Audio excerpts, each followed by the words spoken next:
Cheers. Cheers. Are you sure do you need one more?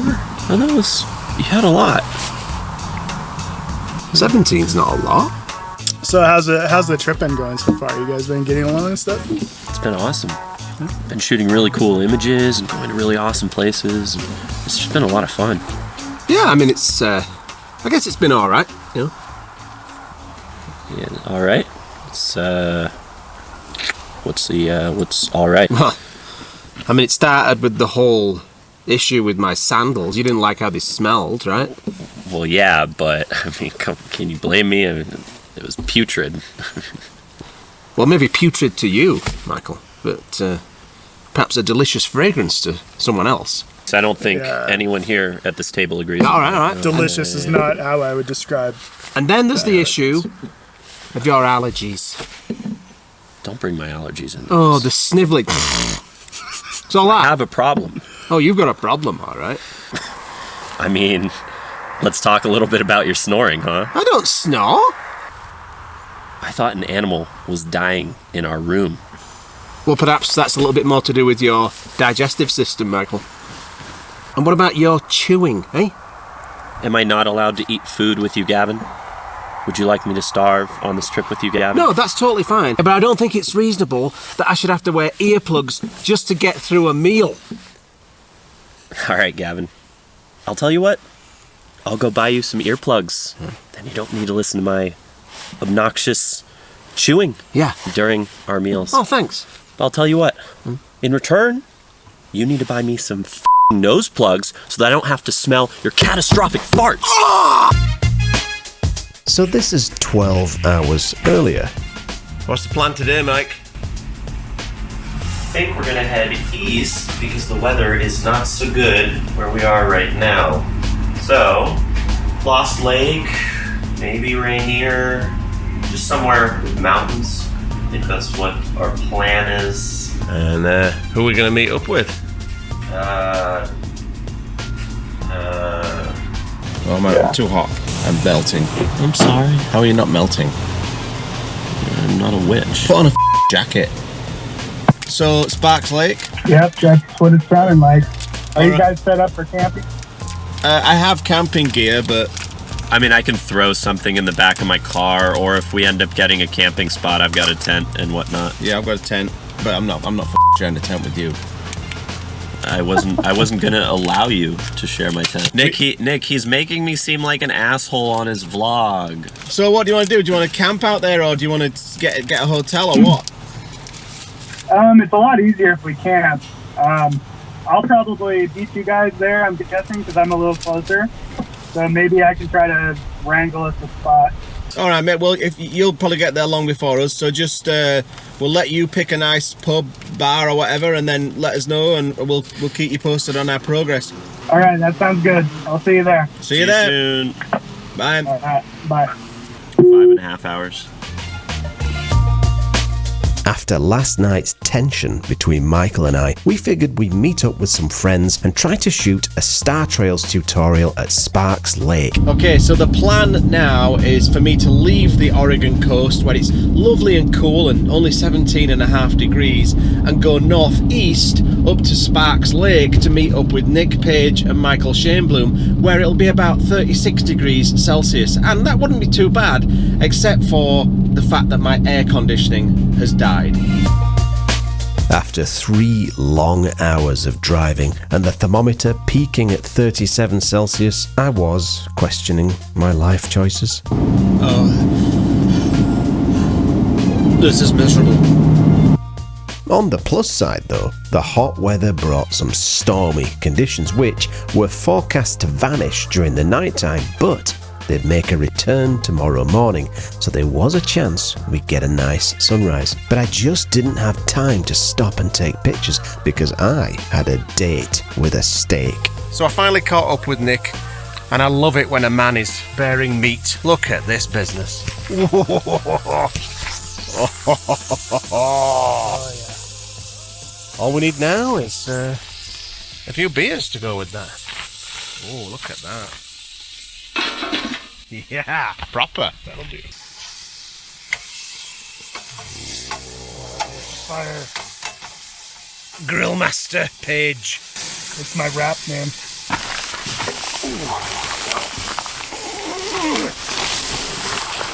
This table's a little tight. Maybe It's not us. it can't be us. It's the table. It's the design, clearly. Man, I'm kidding. Steak and beer. In a beautiful place. Yeah, this is pretty good. Sparks Lake, so I've never been here before, but I'm rather impressed so far. Yeah. Ooh, that goes through real easy. You know when there's no resistance and it just sinks in? Yep. Nothing better than easy meat. Little overdone, but given where we are, I feel like I'll take it. it's pretty damn good. So where have you been in the last few days? I went up to Mount Rainier yesterday, and flowers were a little early, Yeah. so flowers weren't like a peak bloom. But man, so many people. Yeah, just a carnival. Yeah, it's so bad. I mean, Rainier is beautiful, but it's crazy. You'll be hiking up this trail, right? And you'll be hiking and wearing all of your, professional outdoor gear. I'm wearing my Solomon boots and my Columbia. And then I pass like some woman in high heels. There's just so many tourists, and they are like in national parks. It's a different level of tourists. They switch their brains off, don't they? Yeah, it's people that this is their first time ever being outdoors. Yeah. And they're discovering that... They didn't bring enough water. Right. Yeah, water? You mean there's not a latte at the top of this mountain? Did you get any good shots? Yeah. I feel like I got a good composition, but I didn't have good light. But you're the master at getting beautiful light out of a scene where the light was just kind of okay. I don't feel that I'm the master of that at all. No, I've been in a slump lately. Bullshit. I've seen those pictures you got from Scotland. The Isle of Mull. Have you seen those pictures? They were brilliant. But that was a long time ago. A month ago. No, that was like more than a month ago. 6 weeks ago.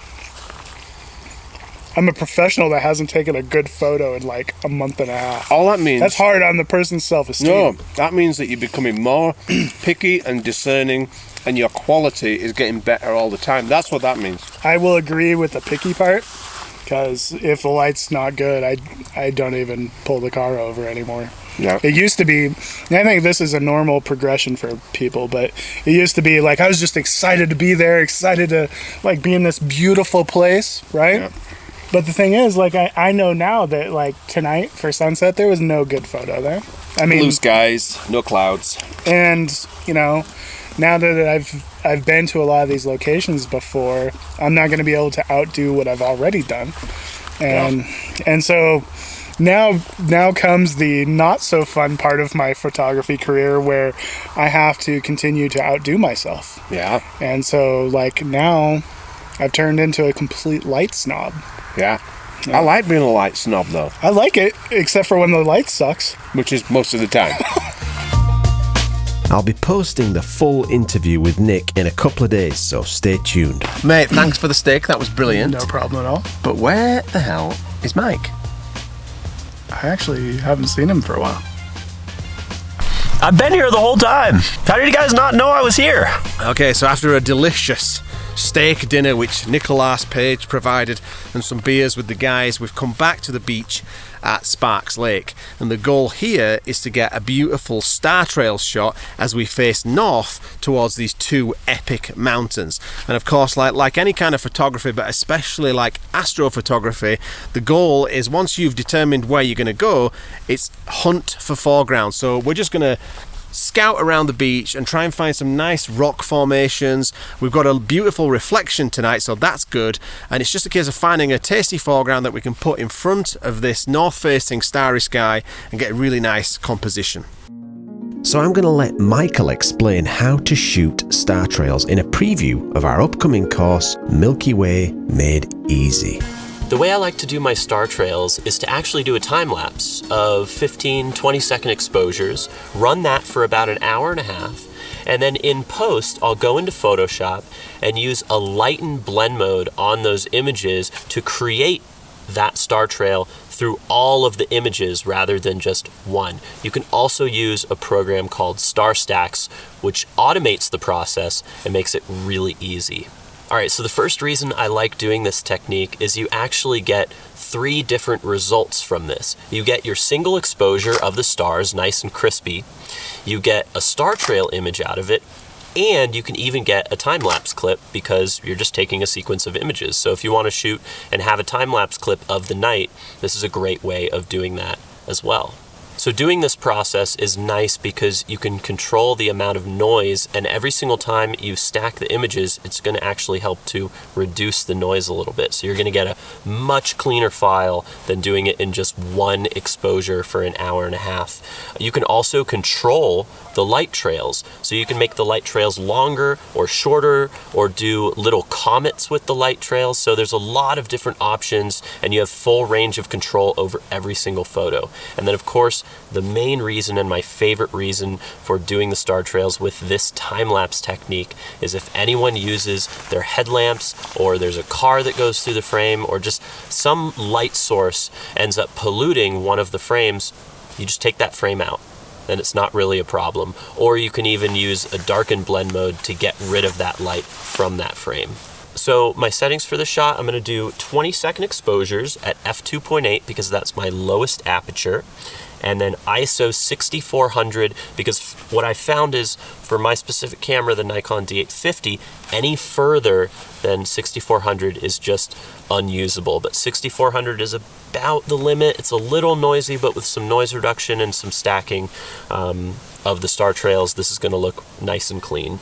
So I've got a remote right here. Now the Nikon does do time-lapse mode, but just to show you what I do with the remote, basically all I do is plug it in. All these remotes are pretty much the same for each camera brand. They just have different plugs, so make sure you're buying the trigger release or intervalometer for your specific camera. This one's newer brand. I believe I bought it for about $15 on Amazon. Now, what I'm going to do here is make sure that the amount of photos is set to infinity. And I'm going to go to interval and just click 1. So every single time these exposures stop, a new one is going to start, and that's what we want. And I'm just going to let this thing run for about an hour and a half. Now, of course, the longer you let your time-lapse run, the more star trails you're going to have. So if you want to let it run for, 3 or 4 hours, you're just going to get more stars, and it's going to look beautiful. And I would say I wouldn't try the star trail for any less than an hour, or you might not get enough of a trail to make a difference in the photograph. And you might be disappointed that the star trails are a little too small in the frame. All right, so I'm going to go ahead and start this. Click. Now, also one thing that I like to do is I like to put Velcro on the back of these remotes, and then I put Velcro on the tripod. So now that remote will sit on the tripod and I don't have it drooping into the water, which is right under the tripod. Now, I am planning to run this for about an hour and a half, but we'll see how I feel. I might run this for 2 or even 3 hours, depending on what happens. So, should be good.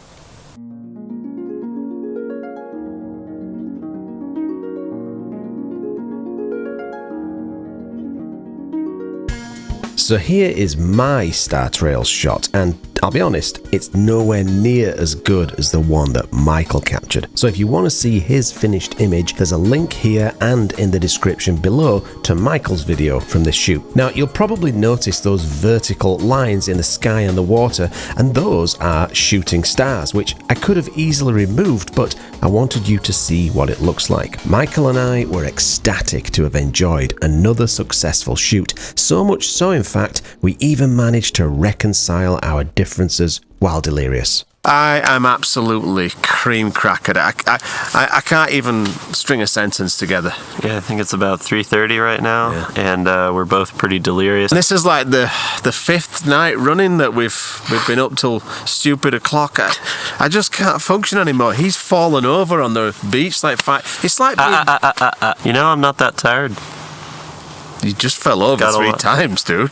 I didn't fall over. You rapidly sat down 3 times. I rapidly sat down once.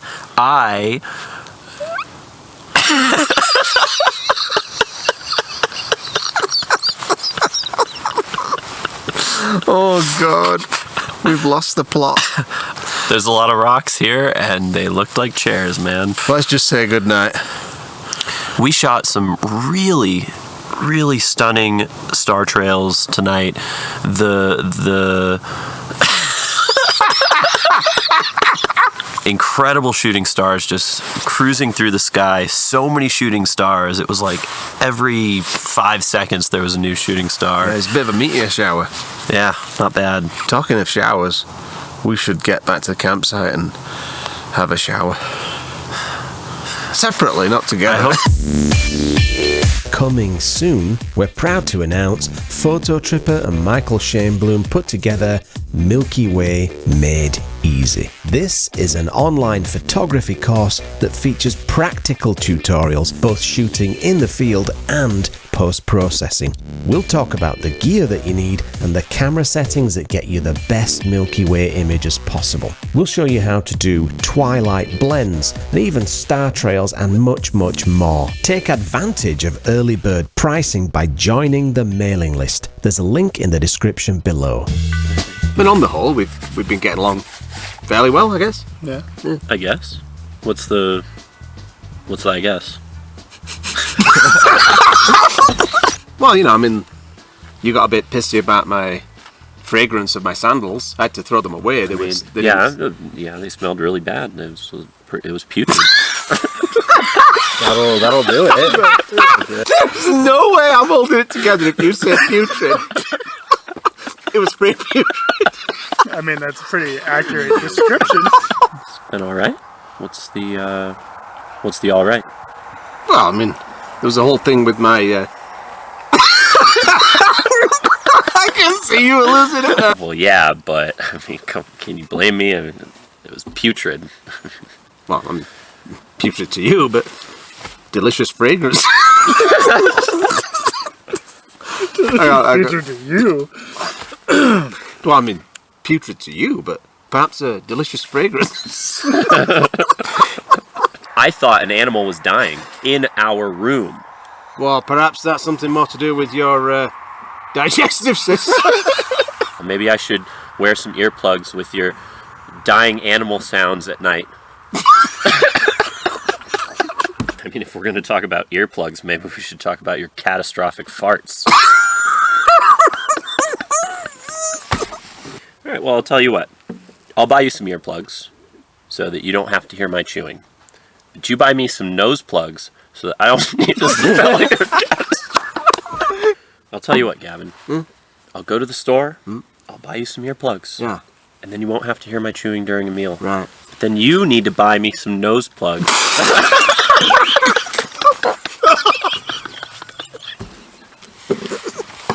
It's really nice meeting you, Gavin. I'll tell you what, Gavin. I'll buy you some earplugs. You don't have to hear my obnoxious chewing during our meals. But then you need to... Oh, man, this is tough. This one's tough. This line is tough. Especially when I'm looking at you. I can look down, right? Is that better? Because I do find farts very funny. Oh, you're in good company. Okay. I haven't shit. What's wrong with you? I shit like yesterday at some point. Where's it go? I didn't eat that much. We had like a tiny little sandwich, man. I'm using my nutrients. You should have that on a t-shirt. I use my nutrients. No shit today. Are you Mitchell Shainblum? Oh, Jesus.